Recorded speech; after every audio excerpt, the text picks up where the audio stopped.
শুধু দর্শক মন্ডলী, আসসালামু আলাইকুম। এই মুহূর্তে যারা আমাকে রাজ টিভির পর্দায় দেখছেন সবাইকে আমন্ত্রণ জানাই রাজ টিভির নিয়মিত আয়োজন ফ্রাইডে নাইট উইথ রিউমাটোলজিস্ট এবং আজ 64তম পর্ব এবং 64তম পর্বের প্রথম অংশ। দর্শক, আজ আমরা কথা বলবো গাউট মাত্র তার জানা অজানা বিষয়গুলো নিয়ে। দর্শক, বাতরোগ নিয়ে অনেকেই ভুগছেন এবং যাদের বাতরোগ আছে বিভিন্ন রকমের তারাই জানেন আসলে বাত ব্যথা নিয়ে একটা জীবনযাপন করা কতটা অসহনীয় এবং কতটা কঠিন। বিভিন্ন ধরনের বাত সমস্যার সমাধান আমরা দিই এবং বরাবরের মতো আজ তার একটি অংশ হিসেবে গাউট নিয়ে আমরা কথা বলবো। দর্শক, এই গুরুত্বপূর্ণ আলোচনায় আমার সাথে আজ আছেন আমাদের guest expert major doctor Khandakar Mahbubuzzaman sir. তিনি MD rheumatology, classified specialist in rheumatology, combined military hospital, CMH, Dhaka. Sir, আসসালামু আলাইকুম। আমন্ত্রণ জানাই আমাদের আয়োজনে। কেমন আছেন স্যার? ওয়ালাইকুম আসসালাম। ভালো আছি, আপনি ভালো আছেন? স্যার, আমিও ভালো আছি। স্যার, শুরুতেই আমি রাজ টিভি পরিবারের পক্ষ থেকে আপনাকে অসংখ্য ধন্যবাদ জানাই স্যার, আপনার ব্যস্ততম সময় থেকে আমাদেরকে সময় দিচ্ছেন। স্যার, আমরা খুব গুরুত্বপূর্ণ একটি বিষয়ে কথা বলবো, গাউট পাত নিয়ে কথা বলতে চাই স্যার।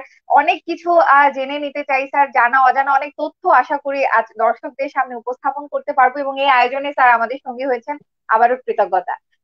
স্যার, আমি একটু দর্শকদেরকে মনে করিয়ে দিতে চাই তারা কিভাবে আমাদের সাথে আলোচনায় যুক্ত হবেন। দর্শক, যারা আমাদের নিয়মিত দেখছেন তারা কিন্তু জানেন, আমি তাও একটু মনে করিয়ে দিই। আমাদের আলোচনার বিষয়বস্তু গাউট, বাতরোগ, জানা অজানা। এবং আজ আমাদের আয়োজনের প্রথম অংশ। দর্শক, এই আয়োজনে আমরা গাউট নিয়ে কথা বলবো।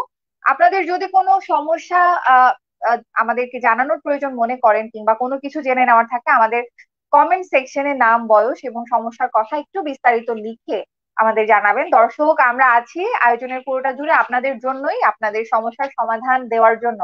দর্শক, সরাসরি দেখছেন আমাদের রাজ টিভি এবং রাজ টিভি হেলথ থেকে। আমাদের আয়োজনটি সম্প্রচার শেষ হয়ে যাওয়ার পর পেজে পেয়ে যাবেন পরবর্তীতেও। দর্শক, ইউটিউব চ্যানেল রয়েছে আমাদের, জানেন আপনারা, চ্যানেলটি সাবস্ক্রাইব করে রাখলে এই আয়োজনটি সেখানেও পেয়ে যাবেন পরবর্তীতে। আমাদের এই আয়োজন দর্শক বরাবরের মতো আয়োজিত হয়েছে বাংলাদেশের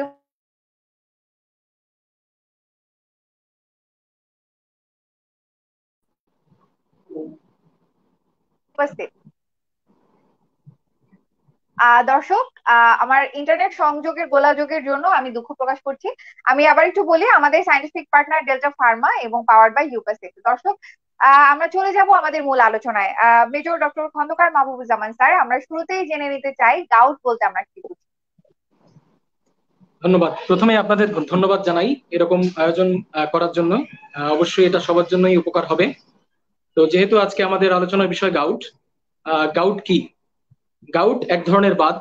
আমাদের বাত রোগ বলতে আসলে একটা বড় স্পেকট্রাম, প্রায় 120টার উপরে বড় রোগ এবং ছোট ছোট মিলে প্রায় 600-র উপরে আহ সমস্যা নিয়ে এই ডিসিপ্লিন। তো তার মধ্যে গাউট বা এই গিটে বাত এটা অন্যতম। গাউট যে বাতটা, এই বাতটা মূলত আমাদের ইউরিক অ্যাসিড, আমাদের রক্তে একটি উপাদান থাকে ইউরিক অ্যাসিড। সেই ইউরিক অ্যাসিড জয়েন্টের যে কার্টিলেজের উপরে জমা হয় এবং সেই কার্টিলেজে জমা হওয়ার পরে সেটা যে প্রদাহ তৈরি করে এবং সেই প্রদাহের কারণে যে জয়েন্টে ব্যথা হয় বা গিটে ব্যথা হয়, তাকেই আমরা গাউট বলি।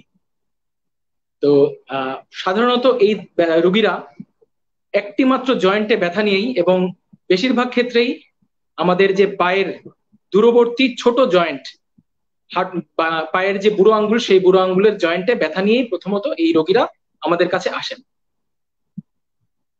অসংখ্য ধন্যবাদ স্যার। দর্শক, আমরা জেনে নিলাম গাউট বলতে আমরা কি বুঝি এবং স্যার একটি খুব গুরুত্বপূর্ণ তথ্য কিন্তু আমাদের দিয়েছেন। এই গাউটের ব্যথাটা নিয়ে আসলে চিকিৎসকের কাছে রোগীরা শুরুতে একটি জয়েন্টের ব্যথা নিয়ে যান এবং এটা অধিকাংশ ক্ষেত্রেই হয় দূরবর্তী ছোট জয়েন্ট, অর্থাৎ পায়ের জয়েন্টের কথা স্যার জানালেন স্যার। এবার একটু জানতে চাই, এই যে গাউট নিয়ে স্যার রোগীরা আসছেন, নিশ্চয়ই অনেক রোগী পান স্যার গাউটে আক্রান্ত। এই রোগীদের মাঝে আসলে সংখ্যাটা কেমন স্যার? নারীদের এই সমস্যা বেশি হচ্ছে না পুরুষের, কিংবা স্যার কোন বয়সে স্যার এই সমস্যাটাতে বেশি আক্রান্ত হচ্ছে? অর্থাৎ আমি জানতে চাচ্ছি স্যার কাদের এটি বেশি হয়। ধন্যবাদ। এই গাউট সাধারণত পুরুষদেরই বেশি হয়, কারণ মহিলাদের যে ইস্ট্রোজেন নামে যে হরমোনটা থাকে, সেই ইস্ট্রোজেন আমাদের রক্তের ইউরিক অ্যাসিড বের করে দিতে সাহায্য করে। তো তাই মহিলাদের সাধারণত 60 বছরের আগে এই গাউট বা এই বাতটা একটু আনকমন, কিন্তু পুরুষের ক্ষেত্রে 30-এর পরেই, 30 থেকে 50 বা 60 এই বয়সের রোগীদের ক্ষেত্রেই বেশি হয়। তার মানে ওভারঅল পুরুষের ক্ষেত্রেই বেশি, মহিলাদের ক্ষেত্রেও হতে পারে। আমরা যেটা বলি post menopausal lady, after menopause, এই সময়টায় আস্তে আস্তে এই ইউরিক অ্যাসিডের লেভেল বাড়তে থাকে মহিলাদেরও, এবং পুরুষের সমপর্যায়ে চলে আসে। এবং 60-এর পরে যাদের হয়, সাধারণত 60-এর পরে হয়, কিছু এক্সেপশনাল ঘটনা ছাড়া। অসংখ্য ধন্যবাদ স্যার। স্যার, বাত মানেই তো ব্যথা আমাদের, আমরা জানি স্যার। এই যে গাউট নিয়ে যখন রোগীরা আসছে নিশ্চয়ই ব্যথার কমপ্লেইন থাকছে স্যার, এছাড়া আর কি কি উপসর্গ স্যার দেখা দেয় যখন একজন রোগী গাউট বাতে আক্রান্ত হন? আচ্ছা, গাউটের সবচেয়ে ক্লাসিক বা একদম সবচেয়ে কমন প্রেজেন্টেশন হচ্ছে রোগীরা একটি মাত্র জয়েন্টে, প্রথম প্রথম সাধারণত একটি মাত্র জয়েন্টে ব্যথা নিয়ে আসেন, মানে মনো আর্থ্রাইটিস, একটি জয়েন্টে ব্যথা। এবং আমি আগেই বললাম যে এটা পায়ের ছোট জয়েন্ট, দূরবর্তী জয়েন্ট, সাধারণত পায়ের বুড়ো আঙ্গুলের যে গোড়ার জয়েন্টটা থাকে ওটা দিয়ে ব্যথা নিয়ে আসেন। এবং ব্যথাটা হঠাৎ তৈরি হয়। তো বেশিরভাগ রোগী বলেন রাতে কোনো ব্যথাই ছিল না, সকালে উঠে তীব্র ব্যথা, এবং এত ব্যথা যে রোগী পাই পাততে পারছেন না, জয়েন্টটা ফুলে গেছে, উপরে লাল, মানে হঠাৎ করে আক্রান্ত হচ্ছেন, তীব্র আকারের যন্ত্রণা নিয়ে আসছেন, সাধারণত একটি মাত্র জয়েন্ট আক্রান্ত হচ্ছে। এটাই গাউটের সবচেয়ে কমন প্রেজেন্টেশন।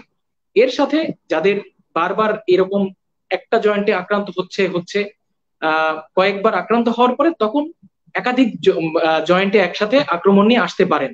এবং সেই সব রোগীদের ক্ষেত্রে অনেকেরই টোফাই বা আমাদের ইউরিক অ্যাসিড যেটা রক্তে থাকে সেটা জয়েন্ট ছাড়াও অন্যান্য জায়গায়ও জমা হয়ে গোলাকৃতি নডিউলের মতো বা দলার মতো হয়ে আসতে পারে, যেমন আমাদের জয়েন্টের আশেপাশে, টেন্ডনের আশেপাশে, এমনকি আমাদের কানের কানের পাশে হেলিক্স বলি আমরা যে জায়গাটা, ওখানে ভেতরের অঙ্গ প্রত্যঙ্গেও হতে পারে, তো বাইরেই বেশি হয়। এছাড়াও ইউরিক অ্যাসিড জনিত অন্যান্য সমস্যা, যেমন ইউরিক অ্যাসিড স্টোন, আমাদের যে কিডনিতে পাথর, ইউরিক অ্যাসিড জনিত কিডনিতে পাথরও থাকতে পারে এই রোগীদের অনেকের, বা হঠাৎ করে ইউরিক অ্যাসিড বেড়ে কিডনি বিকল হওয়া, এই রোগীরাও একই সাথে আসতে পারেন। তবে সাধারণত শুরুর দিকে এগুলো কোনোটাই থাকে না, শুধুমাত্র একটি মাত্র জয়েন্টে ব্যথা, এটাই গাউটের সবচেয়ে কমন প্রেজেন্টেশন। অসংখ্য ধন্যবাদ স্যার। সুতরাং আসলে এখানে মূল কালপ্রিট হচ্ছে আমাদের রক্তে ইউরিক অ্যাসিডের পরিমাণটা মাত্রাতিরিক্ত বেড়ে যাওয়া, স্বাভাবিকের তুলনায় বেড়ে যায়, এবং সেক্ষেত্রে এই গাউটে আক্রান্ত হচ্ছেন, এবং সেই সাথে আরো অনেক উপসর্গ নিয়েও সেটি প্রেজেন্ট করতে পারেন। অন্যান্য বিভিন্ন অঙ্গে আসলে এই উপসর্গগুলো তৈরি হতে পারে। স্যার, ধন্যবাদ জানাই আপনাকে আবারও। স্যার, একজন দর্শক আমাদের প্রশ্ন করেছেন, যদিও প্রশ্নটি আসলে পুরোপুরি পরিষ্কার না, আমি তাও প্রশ্নটি নিতে চাই স্যার। মাহমুদুল মারুফ বেনজিন তিনি লিখেছেন, ফেবুস্ট্যাট অর ইসলোরিক acid, which one better sir? আচ্ছা, গাউট ম্যানেজমেন্টে আমরা যে ইউরেট লোয়ারিং ওষুধগুলো ব্যবহার করি তার মধ্যে এই অ্যালোপিউরিনল বা এজলোরিক, যেটা আপনি ট্রেড নেম বলেছেন, এজলোরিক বা ফেবুক্সোস্ট্যাট, দুটোই ইউরেট কমায়। তো আমরা প্রথম কোনটা ব্যবহার করব? এখন পর্যন্ত দুনিয়া জোড়া যতগুলো গাইডলাইন আছে বা আমরা যাদের আহ, এখনো ফলো করছি, তারা ইউরিক অ্যাসিড লোয়ারিং এজেন্ট অ্যালোপিউরিনলটাকেই প্রথমে দেওয়ার জন্য রিকমেন্ড করে। এমনকি যাদের কিডনি বিকল বা কিডনির সামান্য সমস্যা আছে তাদের ক্ষেত্রেও অ্যালোপিউরিনল বা এজলোরিকটাই অবশ্যই প্রথমে দেওয়া উচিত। যদি এজলোরিক দেওয়ার কোনো বাধা থাকে সেই ক্ষেত্রে, বা এজলোরিক দিয়ে রোগীর পার্শ্ব প্রতিক্রিয়া হচ্ছে, উনি সহ্য করতে পারছেন না, সেই সব ক্ষেত্রে আমরা ফেবুক্সোস্ট্যাটে যেতে পারি। ধন্যবাদ স্যার, এবং ধন্যবাদ দর্শক আপনার মূল্যবান প্রশ্নের জন্য।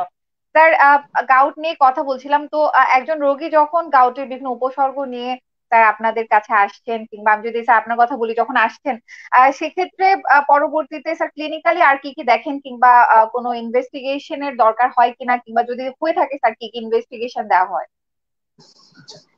এই ইউরিক অ্যাসিড যেটি গাউটের মূল বলবো যে কারণ, সেই ইউরিক অ্যাসিড যাদের বেশি থাকে তাদের অনেকেরই কিন্তু ইউরিক অ্যাসিডের সাথে অন্যান্য আরো কিছু জিনিস বেশি থাকে।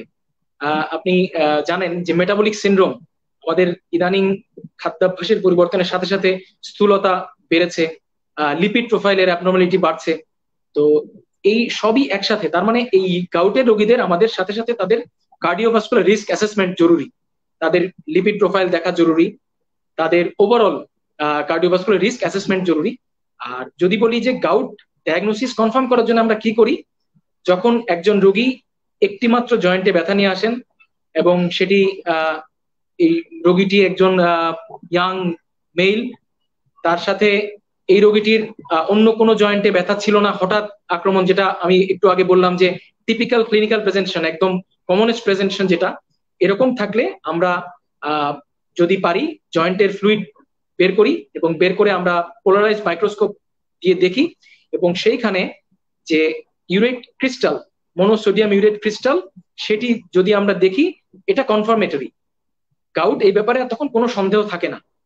তাছাড়া যাদের অনেক দিন যাবত এই গাউটি অ্যাটাক বা আগে উপসর্গ ছিল না কিন্তু ক্রিস্টাল জমা হচ্ছিল, তো তাদের ক্ষেত্রে আমরা মাস্কুলোস্কেলেটাল আল্ট্রাসাউন্ড, আমরা যে আল্ট্রাসাউন্ড করি সেই আল্ট্রাসোনোগ্রাফি আমরা কিন্তু জয়েন্টেও করতে পারি।